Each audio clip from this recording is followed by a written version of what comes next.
A lot of us remember the craze of Pokemon Go a few years ago. The game still has a loyal fan base, and with so many people still playing, there are bound to be some horror stories, as the first story in tonight's video will show. We will be going over 4 stories tonight, each one bringing something unique to the table. Also, the last story is a longer one, since you guys are constantly leaving comments requesting more of those, which is great, because I love getting into long stories as well, and tonight's is a terrifying one. A huge thank you to the writers. Remember, you can send in your own story to rylhstories@gmail.com. If you enjoy the video, a like and a comment is always appreciated. Subscribing if you're new is as well. Enjoy the video, and as always, I hope you all have a great night. I've been a huge fan of the Pokemon franchise ever since I played Pokemon Sapphire. That's why I was so excited when Pokemon Go came out in 2016. In fact, I downloaded the app as soon as it was available from the Play Store. For anyone that has not heard of Pokemon Go, it's like the original games, because you still catch Pokemon. But the main difference is that you have to physically drive around to find them. Despite the fact that it was different from the original games, I happen to like the game. So of course I played it every day, and never had any trouble. However, I am writing this because that game almost cost me my life, when I decided to drive around to play late at night.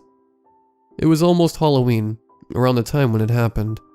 There was a chilly breeze that was blowing the last leaves off the trees. I happen to love that time of year, because of how festive and cozy it is. That's why I didn't think anything of it when I stayed out later than usual to play Pokemon Go. I'd claimed almost every gym for Team Mystic except for one, and that one was off the highway at an abandoned church. The abandoned church was once thriving with churchgoers, but then it mysteriously got shut down years ago due to unknown circumstances. It was pitch black outside besides just the lights from the headlights of my car, and moonlight filtering through the dead trees that were surrounding the church. The church itself looked old and worn down, with weeds and bushes sprouting out from all over the place, and cracks in the windows. Even the pond that once flourished with life now had inky black water instead.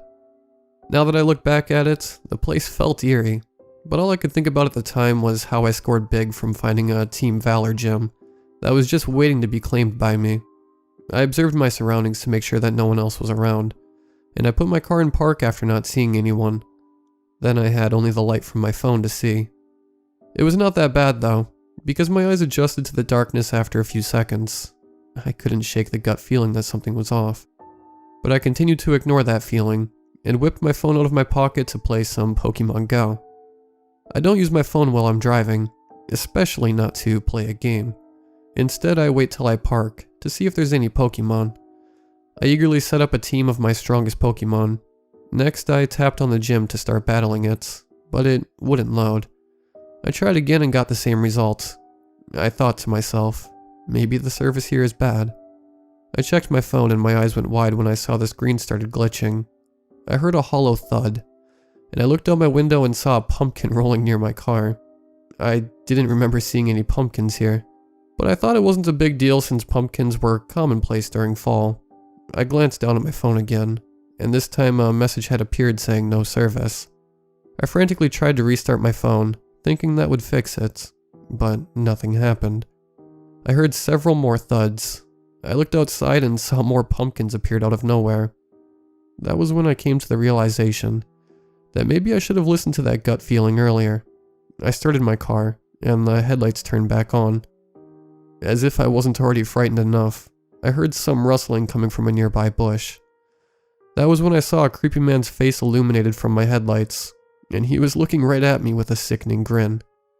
All I could think at that moment was I needed to get out of there. I slammed my foot on the gas pedal and floored it out of the church parking lot. I sped down the highway and back towards my neighborhood. I was thankful that there weren't that many cars driving on the highway at the time, since that helped me get away faster. I almost made it back to my house when I saw in the rearview mirror a police car following me, with its red and blue lights flashing. I started breathing frantically when I got pulled over. I had no idea at first what I could have done wrong to make a police officer pull me over, but then I managed to calm down when I realized that I must have just been speeding. The police officer walked up to my window and instructed me to roll it down. He said, "You need to get out of your car now." I apparently managed to say okay, as I shakily opened my door and stepped out. Before I could explain why I was speeding, he started yelling into my car. I was dumbfounded, because there was no one else in my car. Or so I thought. Apparently a man from the church had snuck into my car, while I was distracted from the man in the bush. The police officer barked with his gun pointed at him. "Get out of the car with your hands in the air." A skinny man that appeared to be about 6 feet tall, and wearing all black, climbed awkwardly out of my car, like a long-legged spider, of some sort. Next, the police officer pressed him up against my car and handcuffed him. Then he made the man get in his car and told him, "You have the right to remain silent," before he closed the door. Once I realized what had happened, I said to the officer, "Thank you so much. I don't know what I would have done if you hadn't pulled me over." The officer smiled and drove away to go back on his nightly patrol. I realized that if that police officer hadn't pulled me over, that man could have come to my house and killed me in my sleep. That's why I urge all of you that if you want to play Pokemon Go, then you should only play it when it's safe, maybe just during the daytime.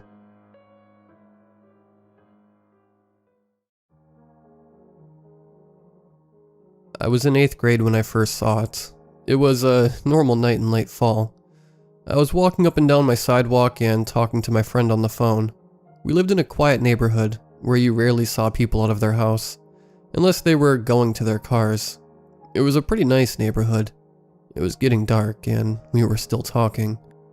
Then I saw a dark figure in the streetlights. I thought it was just someone on a walk, but I was still creeped out. So I sat on a neighbor's front steps, acting like it was my house. That's when the figure stopped in front of the house I was at, and tilted its head slightly towards me, so I could only make out its mouth beneath what looked like a black hoodie covering its head. It had extremely unnatural white skin and a dark mouth, which I attributed to it being dark out. It mumbled something that I just couldn't make out. It just didn't sound like words that I knew. And then it moved on. I looked back where it came from, and when I turned back, he was just gone. This all happened within 2 minutes, the longest 2 minutes of my life. I animatedly explained to my friend what happened and hurried home. A couple days later, I was staying with my grandparents, who lived about 3 minutes away from my house. It was a weekend, so I was staying up pretty late. It was around 3 AM when I heard their cat, who was extremely sweet and quiet, hiss while standing on the kitchen table and facing the window. Needless to say, I was freaked out, so I leaned over the table and slowly slid back the curtain. What I saw will forever haunt me. It's etched in my memory. When I moved the curtain, I saw a white as white can be face. The eyes were completely black and bigger than normal. Its mouth was open and just pure black. I didn't notice any other facial features, probably because of the shock of the blackness in the eyes and mouth. It didn't make a sound or even blink. I stared for what seemed like forever, but in reality was probably 2 seconds before I jumped back and ran to the couch and hid. A minute later, I heard a large crash and what sounded like something or someone running away. I apparently slept that night. Now all of this was scary and creepy enough, but what happened for the next 2 weeks made things even worse. After I saw the face in the window, I started having the same dream every single night for 2 weeks. Then they just stopped. In the dream, I was riding in a truck with my grandpa late at night down a long country road. There were no houses or other cars around. My grandpa and I were quiet the whole ride. Then time seemed to slow down as we passed the graveyard. In the graveyard, I saw what looked like a bonfire, with several black figures around the flames. Then time stopped when I saw the thing that stopped in front of me, and it had the same face as in the window. We stared at one another, and the entire time this thing was mumbling words I didn't understand. When the moment passed, he turned back to the fire, and the dream would end there. Since those occurrences, I've seen black figures in streetlights every so often. I try to stay away and not look at them. I also try to avoid even just looking under streetlights at night, as well as looking in windows at night. Doing both still spikes my anxiety and sends chills down my spine. My only advice is to never look under streetlights at night, or it might notice you too.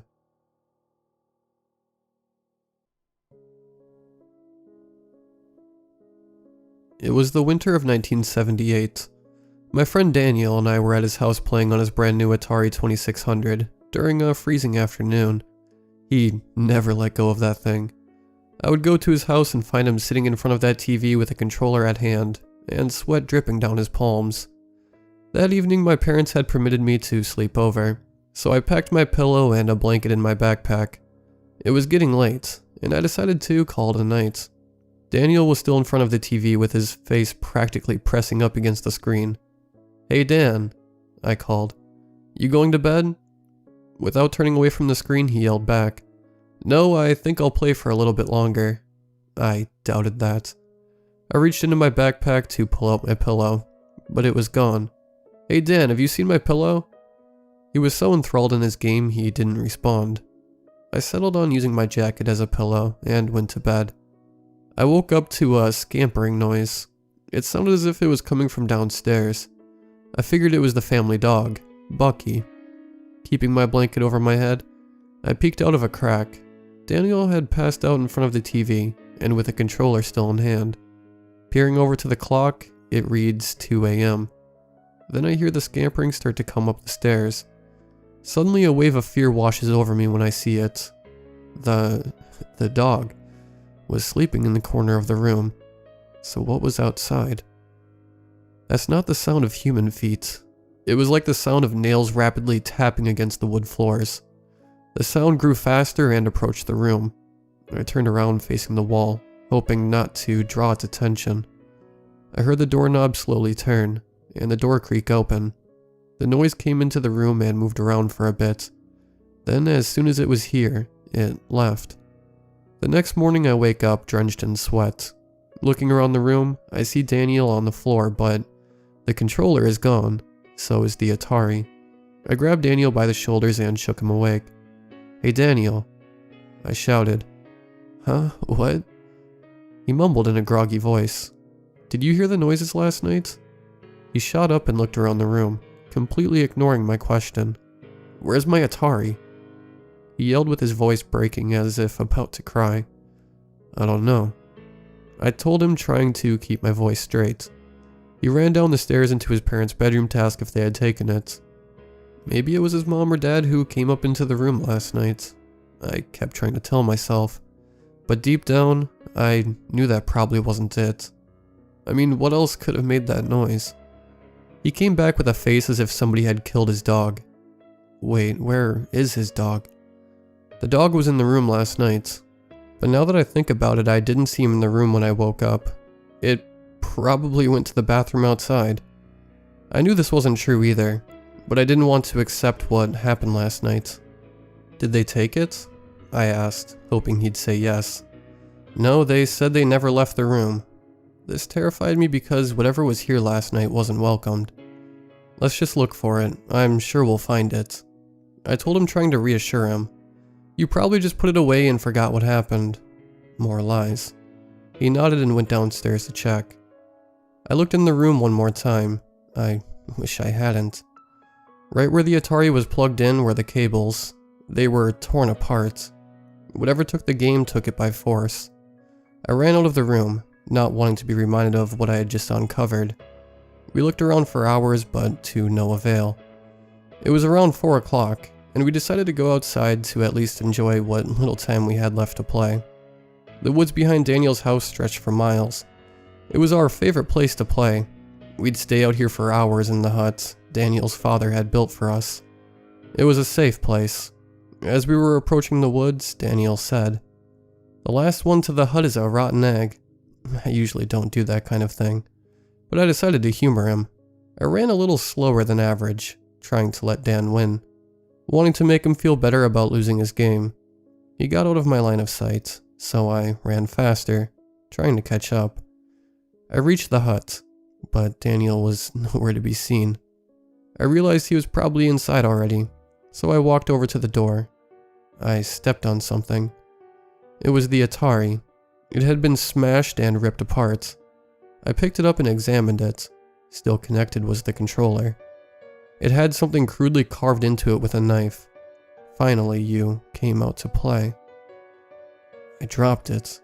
My hands were shaking, and I turned around to run away when I ran into Daniel. We fell from the impact, and as I got up, I realized Daniel had been in front of me, so how did he end up behind me? I helped Daniel up. "Are you okay?"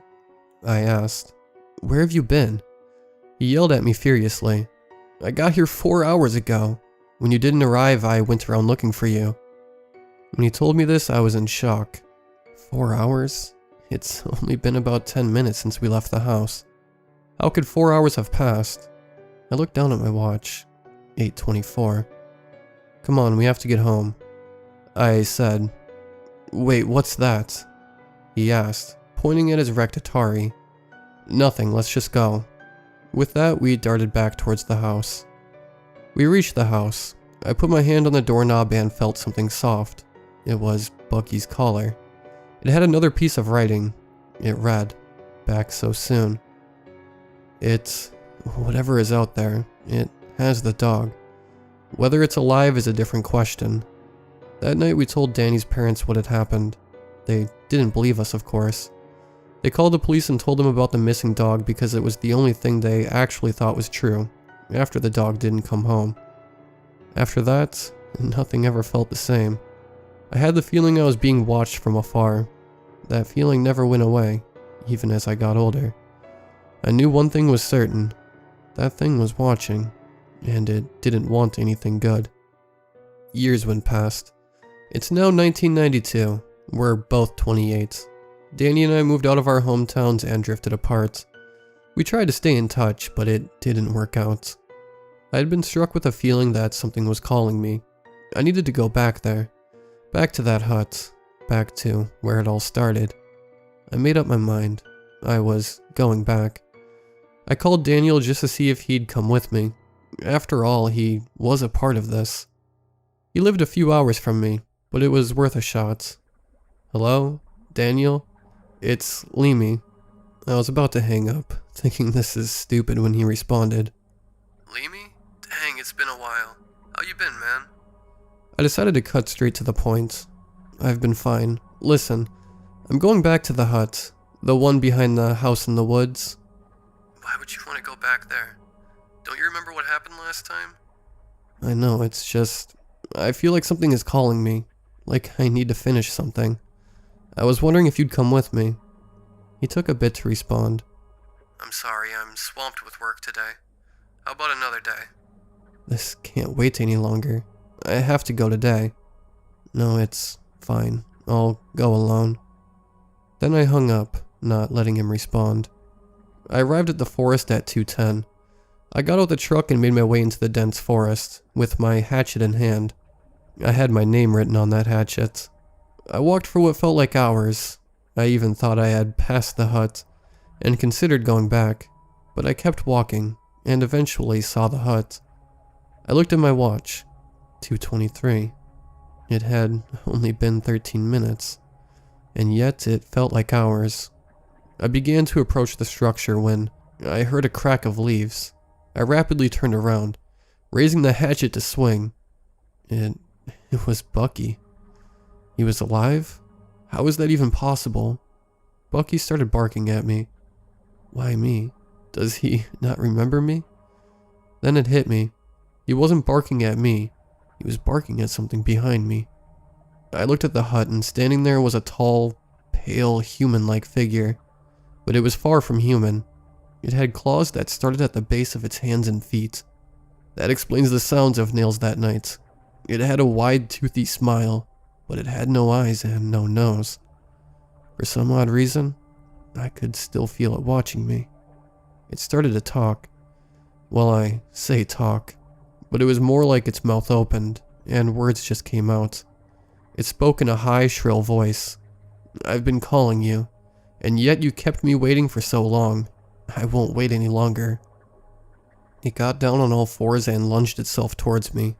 I threw the hatchet, but I missed, and it landed on a nearby tree.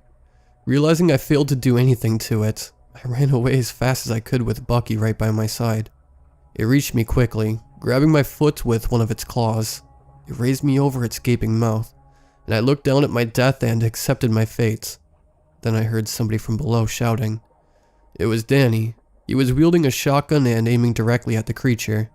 He fired, and the creature shrieked in pain, dropping me onto the grass below. I got back up and ran, Danny in front and Bucky close behind. We made it to the truck. The creature stopped at the tree line, stared at us for a bit, and retreated back into the woods. "Why'd you come back for me?" I asked. "I couldn't let you come alone. You'd die." "Thanks. And, I found your dog." He looked at me with wide eyes, and turned to look at Bucky. He hadn't noticed him in the woods with me. "Well, you came back. You can keep him." It's now the year 2001. I'm 36, and have a beautiful wife and 2 kids. I woke up to the smell of bacon from the kitchen. I got up and got dressed, then walked downstairs. My wife was cooking breakfast. "Where are the kids?" I asked. "They're playing outside." "I know you don't like them to play outside too much, but come on, they're kids." I didn't like them to go outside because I know that thing's still out there. I know we didn't kill it. Just make sure they come back in 10 minutes. My wife served breakfast, and I sat down to eat. Bucky sat under me as usual. My wife called the kids in to eat, and I felt relieved to see them running back. My oldest kid was Daniel, named after my best friend. We lived close by. Now Daniel and his family lived down the street. Daniel, my son, was carrying something. It was a hatchet. My hatchet from 1992. Let me see that. I took it from his hands. It had my name on it. We found it in the woods. On the other side of the hatchet, something had been engraved into the handle. I'm waiting.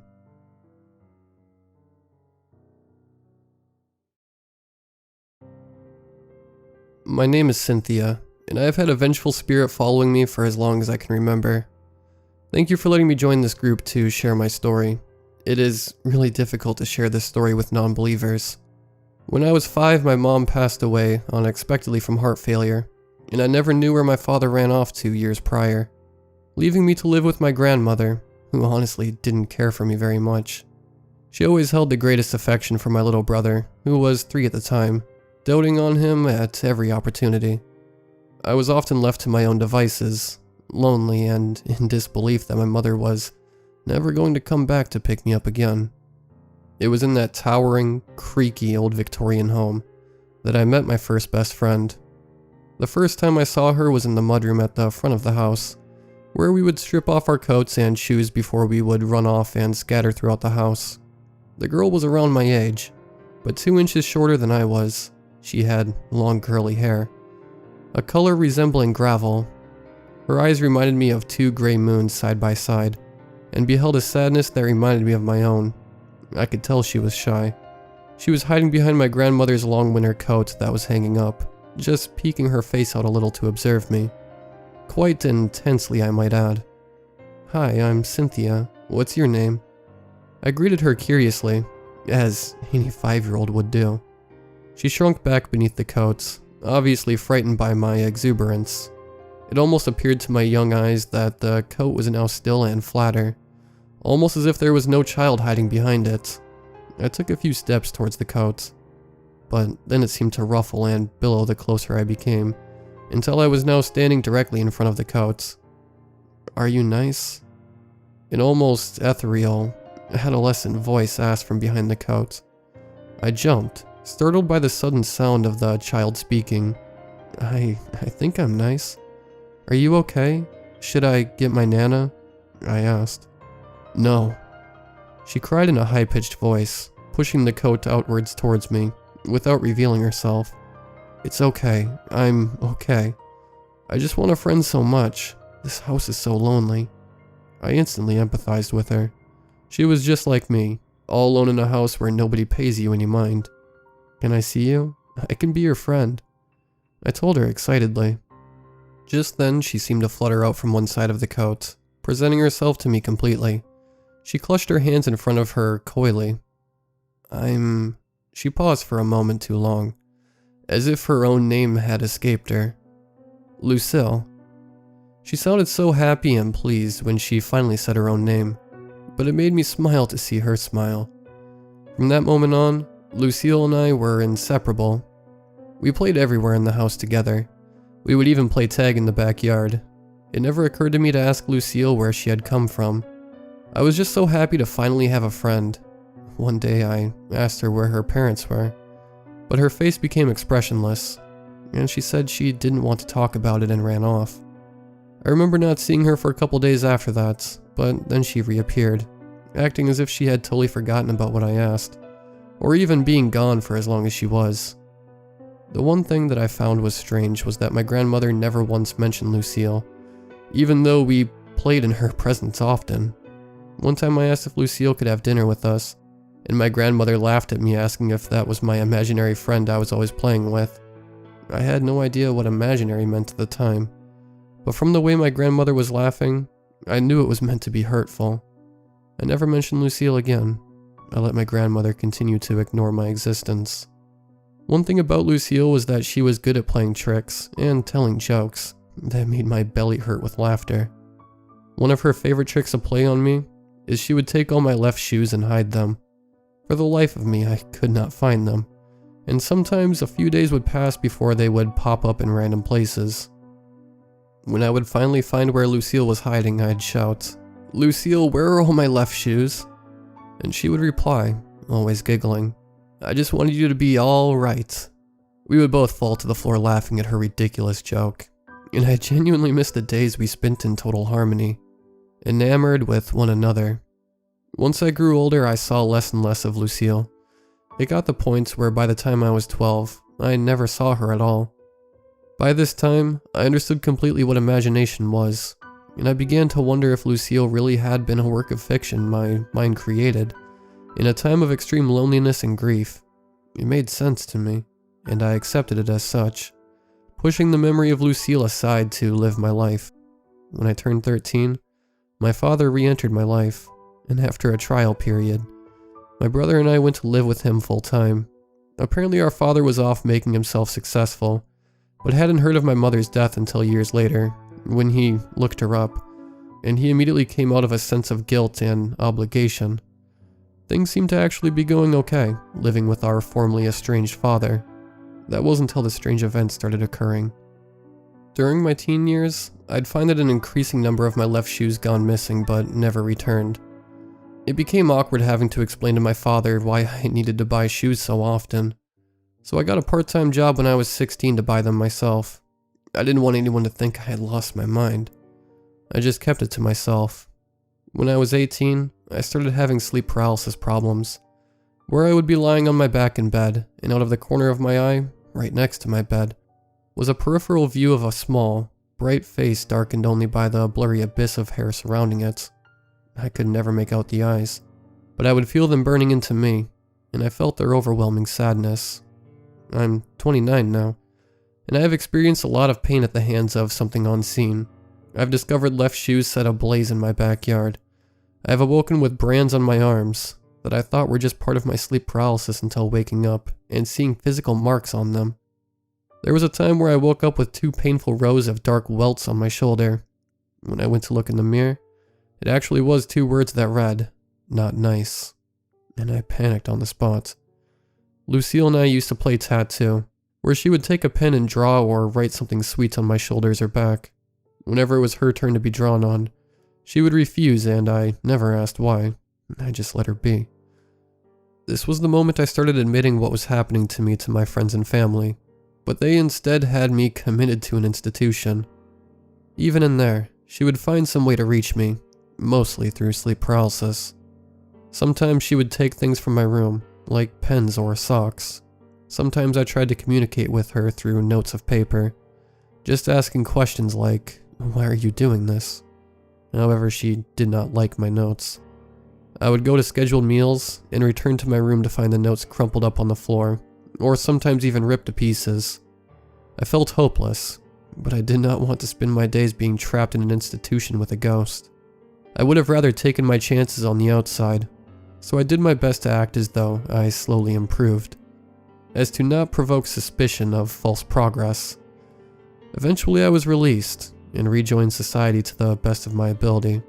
Well as one who is being haunted could.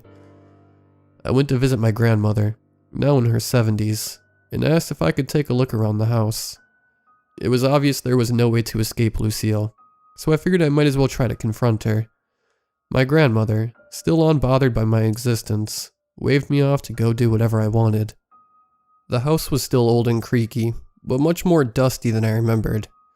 You would think no one even lived there, but it was just my elderly grandmother and the 4 cats after all. The first place I went was the mudroom. My grandmother's long winter coat still hung in the same place as it always was. There was no billowing, no pushing against the coat to be seen, as there had been when I was a child. I approached the coat with caution, one foot shaking while stepping in front of the other. I reached my hand out towards the coat, saying aloud, "Lucille, are you there? I want to say sorry if I hurt you. I never meant to hurt you or leave you. I never meant to forget you." There was a negative energy coming from the coat. I could feel it tightening my muscles and around my throat. It felt like my ears were ringing from a crackling, humming noise. My heart was beating right through my eyes. Still I proceeded, still I persisted, and my hand grasped the coat, quickly forcing it to the side, to reveal no Lucille. Instead, carved into the wood paneling, was a message, "Not enough." I screamed. My grandmother came shuffling as quickly as she could, asking what all the racket was. I looked at her, my eyes wide with terror. But when I looked back at the wall, there was no writing to be seen. "Sorry, Nana. One of the cats startled me is all." I lied. My grandmother grumbled before shuffling her dingy slippered feet back to her television. I took several deep breaths in an attempt to steady myself, but then I heard a scratching on the wall where the coat had been hanging. It sounded like 3 long straight lines, and then nothing came after that. I had to look. There was no other option. Lucille was finally communicating. I moved the coat to the side once again, and sure enough there was something carved there. It was an arrow that pointed up. I reluctantly looked up, but there was nothing to be seen. I could only assume Lucille wanted me to go upstairs. But where?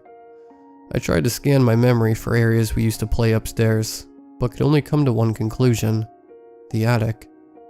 The attic was a historical sepia-toned wonderland.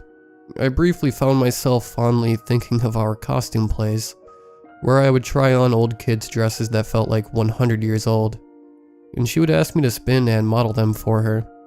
However, I was jolted by that loud buzzing, or humming sound, that made me feel like my eyes were vibrating from inside my skull.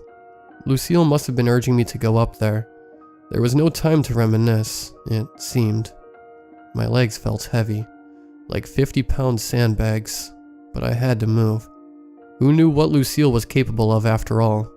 So I started my trek to the attic, walking behind my grandmother's rocking chair without her noticing me, or me expecting her to, and ascended the staircase. I was scared. I felt my bladder quaking with fear, and a lump the size of a golf ball lodged in my throat, but I swallowed hard, and kept climbing. I felt nauseated, like there was something making me want to drop to the floor into a useless heap. When I reached the top of the staircase, I walked halfway down the long hallway and looked up. The chain that lowered the stairs from the attic was swinging in a perfect circle rapidly. "I'm coming, Lucille," I remember saying out loud. I grabbed a hold of the chain, and it burned me, forcing me to let go. I held my hand with the other, looking to assess the wound, but there was none. I knew what had to be done. Lucille was going to make me suffer to get up there. I grabbed hold of the chain again, letting the burn happen, and pulled as hard as I could. It felt like gravity was fighting me every step of the way, but even as tears streamed hotly down my face, I kept pulling, adding my second hand and using all of my weight to force the stairs to descend from the ceiling. Finally, the stairs came rolling down with a thunderous clack. I didn't hesitate, for fear of the buzzing sound that made my head throb mercilessly. I climbed the attic steps gently. I didn't know what condition the steps were in. When I was finally inside, I looked around the entire space. It did not appear any different than when I played there as a child, but it had somehow lost its sense of wonderment. It almost looked as if no one had been up in the attic since Lucille and I had been there. Judging from the level of dust that caked on old white linen sheets that covered old furniture, and the cobwebs that draped and drooped like opaque curtains from different parts of the ceiling. The sun nearly peeked through dusty stained glass windows, and sunbeams reflected off of an old standing mirror in one corner of the attic. "Lucille?" I called for her. I heard a bang come from the opposite side of the attic from where I was standing. I moved towards the sound when I knew the smarter thing would have been to run away. When I reached the area the noise had come from, I saw nothing. But then I heard her. Lucille was crying. "Why did you leave me? I called to you so many times, and you just looked right through me. How could you? How could you?" The voice seemed to come from every direction, but Lucille was nowhere to be seen. "Lucille, please, I'm so sorry. I never meant to abandon you. I never meant to stop seeing you. I wish I could see you right now. Can you forgive me? Can I see you?" I pleaded with her. "You're just like Daddy. A liar. You're not nice." Lucille sobbed. Then she began repeating, "Not nice." And it became louder. There was overlap, and her voice sounded like a dozen distorted harmonies. I covered my ears, but there was no escape. Her voice was inside my head. I became dizzy, and a hot, then chilly wave washed over me, and I braced onto an old dresser for support. A dresser drawer flew open, hitting me in the ribs and sending me to the floor. I tried to grab onto the drawer handle for support, but instead the entire drawer came loose and joined me on the floor. Lucille was now echoing, "Don't look, don't look." And my ears continued to ring with supersonic pains. But something propelled me. I had to look. What if this was the only way to help Lucille? So I gazed into what Lucille did not want me to see. A drawer full of old pictures, of sketches done in charcoal. Several locks of hair tied with different colors of ribbon. But it was the pictures that drew me in first because of one familiar face. Lucille. There were several family portraits of what I could only deduce was Lucille's mother and father, with her tucked in the middle or sitting on one of their laps. She looked so happy in the photos, but her parents' faces were stoically fixed. In the last photo, I saw only a photo of Lucille and her father, but Lucille wasn't smiling. She looked like her mother in all of the other photos. The sketches were all of Lucille. I wondered if they were drawn by her mother and father. In some, it appeared as if Lucille had mutilated flesh, not quite cuts or bruises, but the sinking feeling in my stomach made me realize that Lucille had been horribly cared for. The locks of hair had to belong to Lucille. The color matched hers in every way. I knew there was nothing I could say to fix this. How do you avenge a child who lived 100 years ago? Still, I stood up and gathered the courage to try and reason with Lucille again. "Lucille, I know you didn't want me to look, but maybe I better understand you now. I could only see you when I was a child. But as you can see me, I am no longer a child like you. That doesn't mean I ever forgot about you. It doesn't mean I didn't care. I would never purposely harm you. Lucille, I promise I am not like your father. Even though I can't see you, I want to be your friend forever. If you want to give me a clue that you are near me, I promise I will respond to you. Please forgive me. Tell me where you are so I can give you what you need to feel safe." Everything fell silent after my speech, and I hoped that this was the end. Just then I heard Lucille without echoes, without torment, just a little girl's voice I became accustomed to as a child. "You want to know, don't you? What Daddy did. Go to the basement, Cynthia. Go there and I will tell you everything, word for word," she said delicately. I thought I sensed some malice, but I shrugged it off. Everything at that point was a means to an end. "I'll go, Lucille. I'll go right now," I replied as I made my way towards the exit. I climbed down the stepladder, looking up only once, and when I did, I thought I saw the outline of a tall person, but it was gone when I did a double take. I knew I couldn't let anything prevent me from honoring Lucille's request. I kept moving forward, walking down the steps that wailed creakily with every step. I kept moving forward, seeing my grandmother too absorbed by daytime television to even have heard me. I kept moving forward. The basement door now before me was begging to be opened. My breaths became shallow. I knew I was having an anxiety attack. I had never felt such animosity from a door in my life. It was as if the air were vibrating and became visible to me.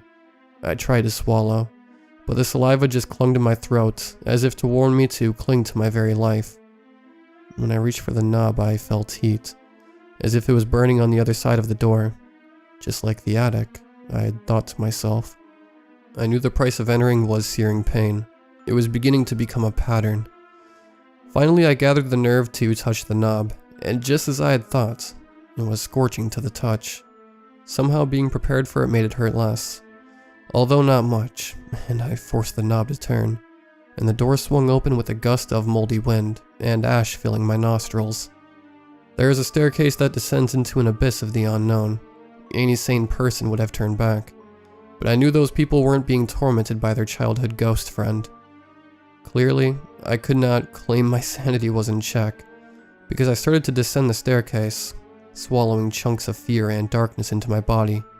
About halfway down, I turned to look behind me, but where there was once sunlight illuminating the top of the staircase from the open door, was the same darkness that awaited me below.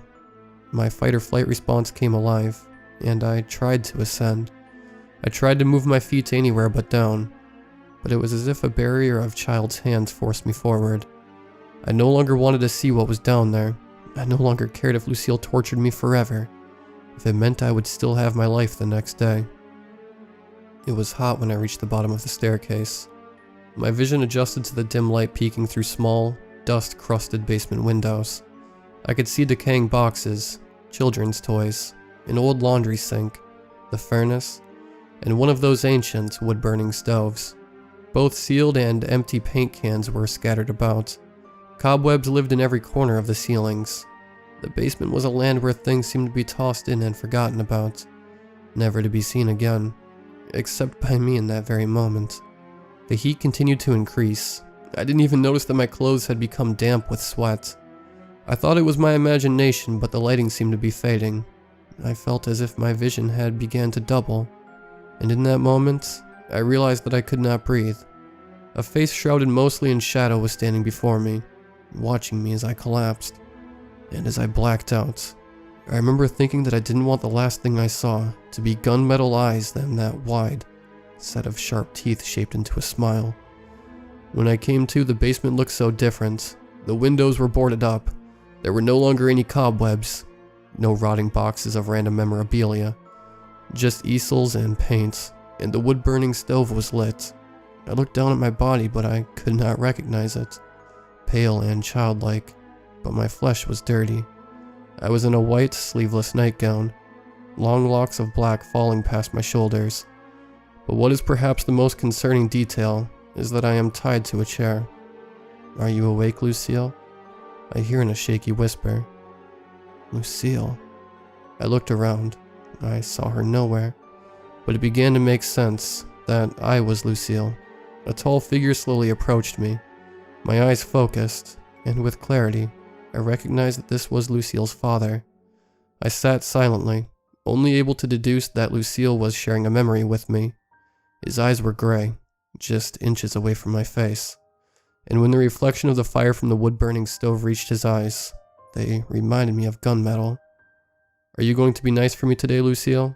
Daddy needs to paint, you understand, right? That Daddy needs to paint something beautiful?" he said, petting my hair gently. "What did you do to her?" I whispered. "What did you say, sweetie?" he asked through a sharp smile. "What did you do to Lucille?" I screamed at him, the ropes tugging against my skin, creating red marks where they dug into me. The smile faded, his face now flat and expressionless. "Don't start on this again, sweetie. It's not nice to play these games with Daddy. Just let me set up and we will begin, okay?" "No. What are you going to do?" "You will see," he said, his back now turned to me. "You always do." He walked over to the wood-burning stove, put a few logs into the already roaring fire, and he picked up a hot poker, placing it into the fire. I began to panic. I wanted to wake up. I didn't want to feel this. What Lucille had to endure. I was a coward, and I knew it. "Lucille, please just let me out. I get the point. I'll do whatever you want. Just please don't do this to me." I pleaded quietly, scalding tears rolling down my face.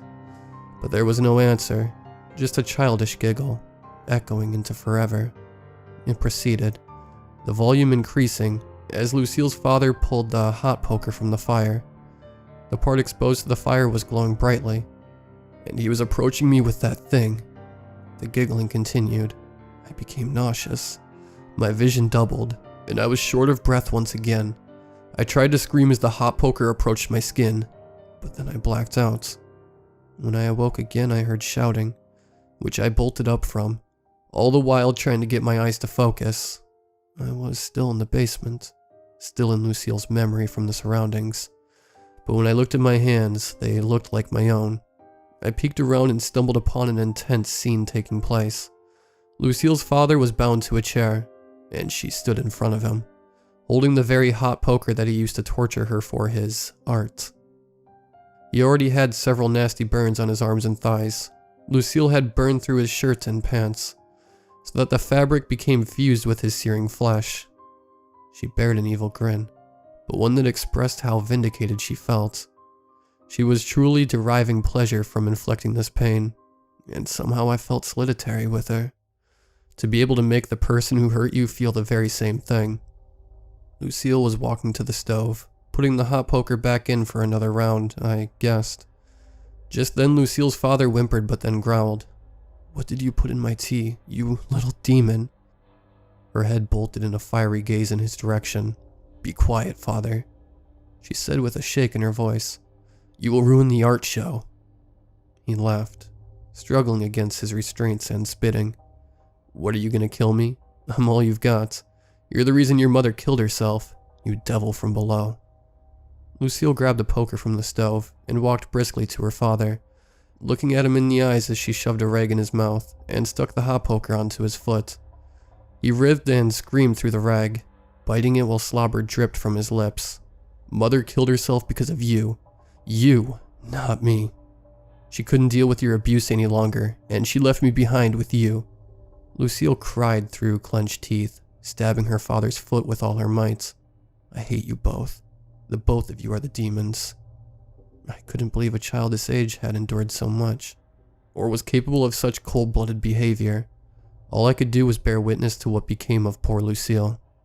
What happened next is what I can piece together, of just how horrific Lucille's short life had been.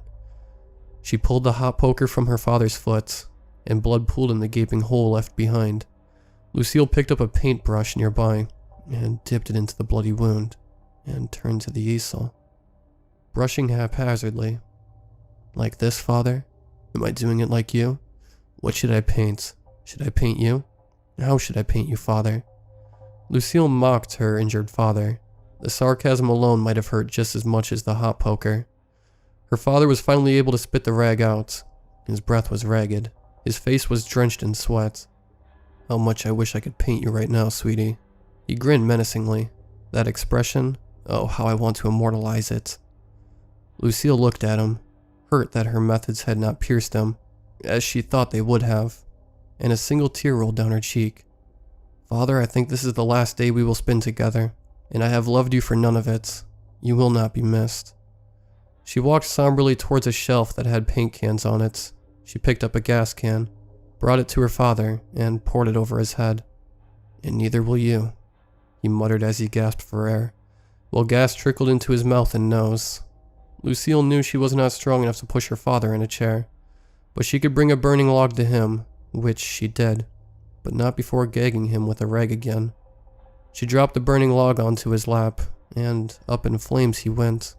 Even through the rag, his screams were audible. "Goodbye, father," Lucille whispered, making her way towards the staircase to escape.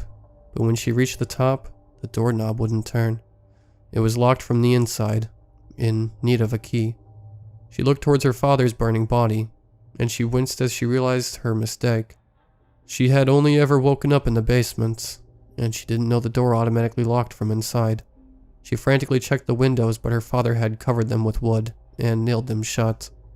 She cried, huddled in a corner as smoke filled the basement, as she came to terms with something no child should have to, that she was going to die. I witnessed Lucille's last moments. It was the most heartbreaking thing I had ever seen. No child deserves this. I wish I could have done something, anything, if it meant giving Lucille another chance. Lucille is with me almost always. After I rose from the basement that day, I told her that her father was wrong. She would be missed. Maybe it was a mistake to do that, but I didn't know what else to do. Every child needs someone to love them, no matter how malicious they turn out to be. The only problem is that I realize I was not Lucille's first victim. Lucille attaches herself to children who have lived in the house my grandmother currently lives in, and she is also able to communicate with children around her age, as long as she is with me. I learned this when I would be walking down the streets, and a small child would comment on the little girl who was with me. I even researched records for families who owned the house before my grandmother. They all had daughters, but I could find none of them still living. So I started a campaign. That's why all my t-shirts say, "Don't talk to Lucille," to protect children from acknowledging Lucille in public. Because after all, she is always with me. At least I think she is. I still can't see her. I worry when I don't hear her for too long, because even though she is a childhood friend, and I do love and sympathize with her, she is still quite dangerous. I can take no interest in friends or romantic relationships. It makes Lucille feel neglected. I can't visit my nieces because I am afraid of what Lucille will do to them, so I will take on this burden, carrying Lucille with me till death comes for me. I'll wear this t-shirt with the big bold letters, a note of caution to anyone who will believe me, who will listen to protect their children from the flaming fury that is my troubled friend Lucille. Thank you again for listening to my story. And if you see me on the streets, it is probably best that you don't speak to me. Your life may depend on it.